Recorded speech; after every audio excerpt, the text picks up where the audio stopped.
Frog and Toad Are Friends by Arnold Lobel.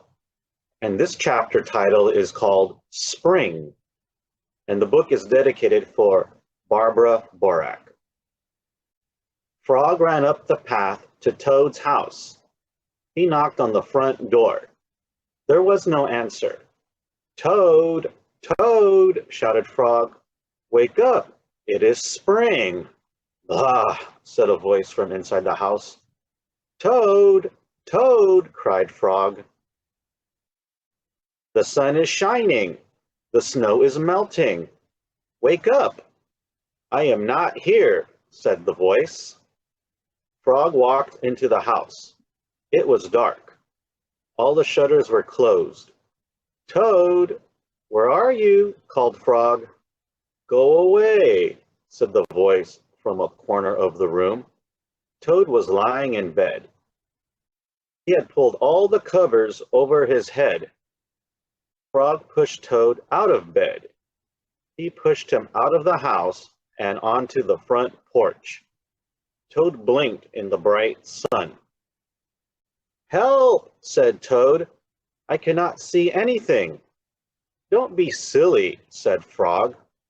What you see is the clear, warm light of April, and it means that we can begin a whole new year together, Toad. Think of it, said Frog. We will skip through the meadows and run through the woods and swim in the river. In the evenings, we will sit right here on this front porch and count the stars. You can count them, Frog, said Toad. I will be too tired. I am going back to bed. Toad went back into the house. He got into bed and pulled the covers over his head again. But Toad, cried Frog, you will miss all the fun. Listen, Frog, said Toad. How long have I been asleep? You have been asleep since November, said Frog. Well then, said Toad, a little more sleep will not hurt me. Come back again and wake me up at about 1/2 May. Good night, Frog. But Toad, said Frog, I'll be lonely until then. Toad did not answer. He had fallen asleep. Frog looked at Toad's calendar. The November page was still on top. Frog tore off the November page. He tore off the December page, and the January page, the February page, and the March page. He came to the April page. Frog tore off the April page too. Then Frog ran back to Toad's bed. Toad, Toad, wake up. It is May now. What? Said Toad. Can it be May so soon? Yes, said Frog. Look at your calendar. Toad looked at the calendar. The May page was on top. Why, it is May, said Toad as he climbed out of bed. Then he and Frog ran outside to see how the world was looking in the spring. And this chapter title is called The Story. One day in summer, Frog was not feeling well. Toad, said Frog, you are looking quite green. But I always look green, said Frog. I am a frog. Today you look very green, even for a frog, said Toad. Get into my bed and rest. Toad made Frog a cup of hot tea. Frog drank the tea, and then he said, Tell me a story while I am resting. All right, Frog, said Toad.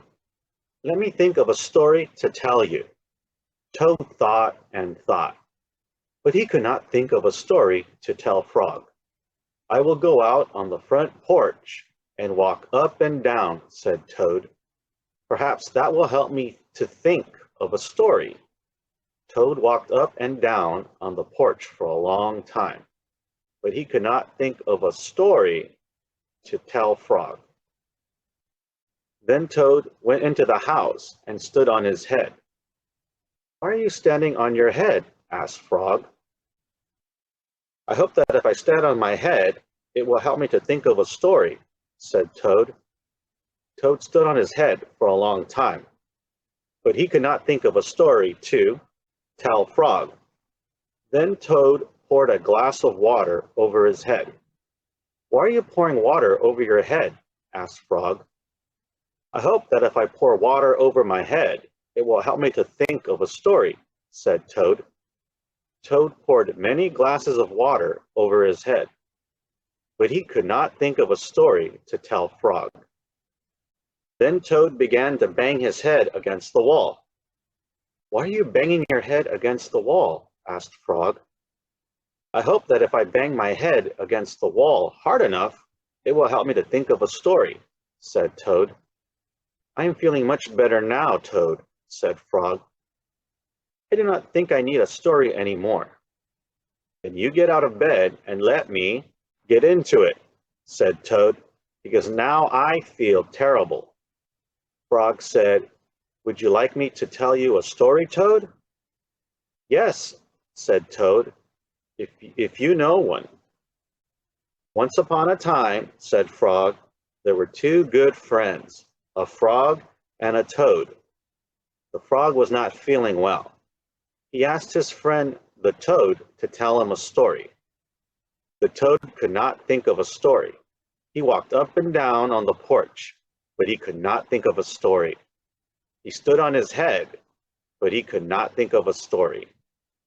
He poured water over his head, but he could not think of a story. He banged his head against the wall, but he could not think of a story. Then the toad did not feel so well, and the frog was feeling better. So the toad went to bed, and the frog got up and told him a story. The end. How was that, Toad? Said Frog. But Toad did not answer. He had fallen asleep. Chapter title: A Lost Button. Toad and Frog went for a long walk.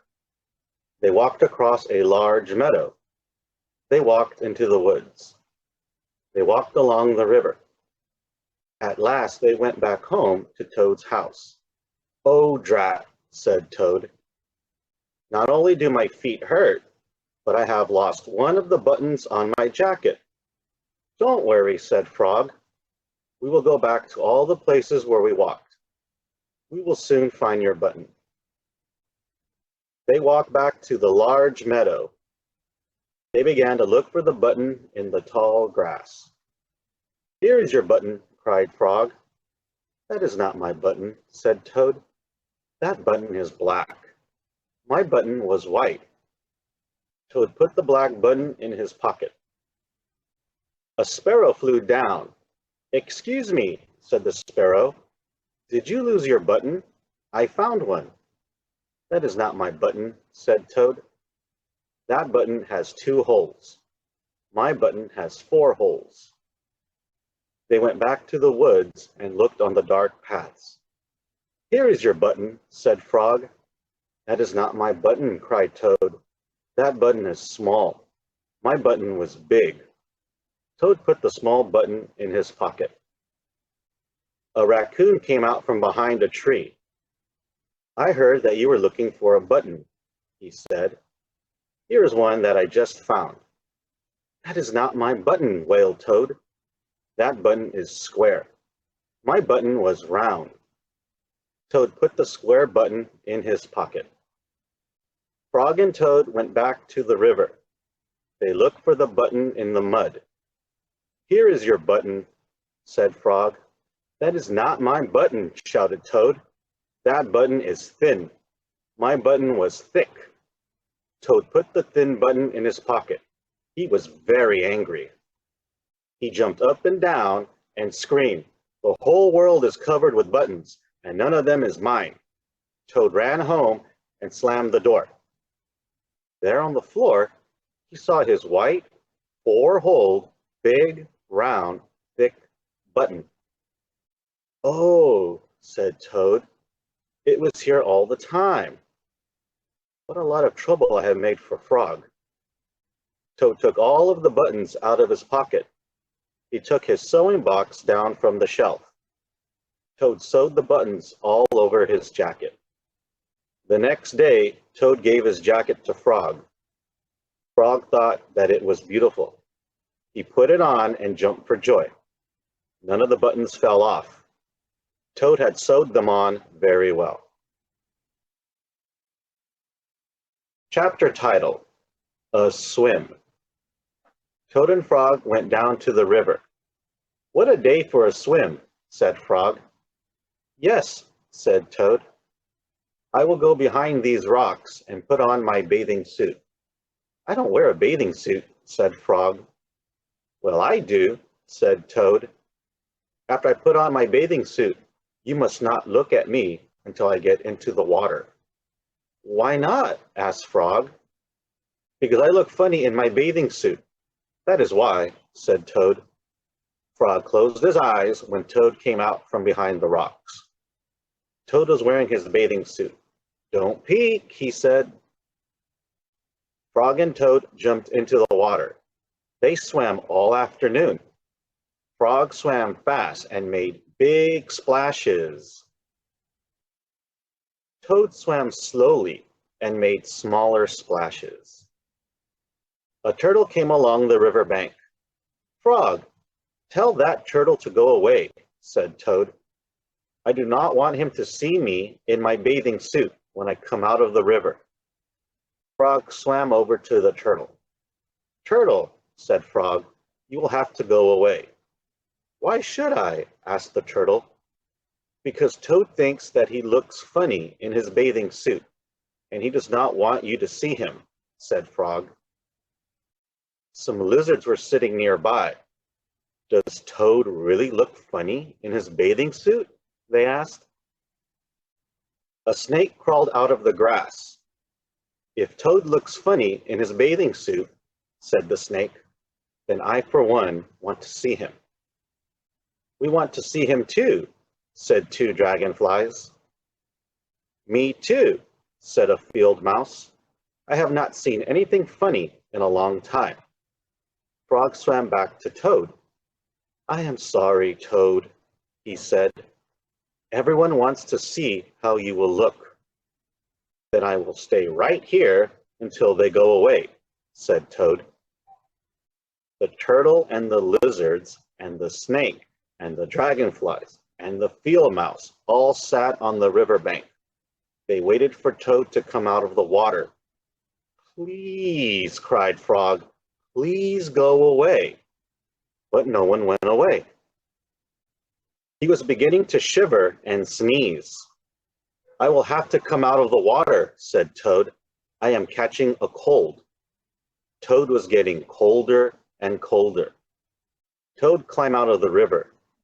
The water dripped out of his bathing suit and down onto his feet. The turtle laughed. The lizards laughed. The snake laughed. The field mouse laughed, and Frog laughed. "What are you laughing at, Frog?" said Toad. "I am laughing at you, Toad," said Frog, "because you do look funny in your bathing suit." "Of course I do," said Toad. Then he picked up his clothes and went home. Final chapter: The Letter. Toad was sitting on his front porch. Frog came along and said, "What is the matter, Toad?" "You are looking sad." "Yes," said Toad.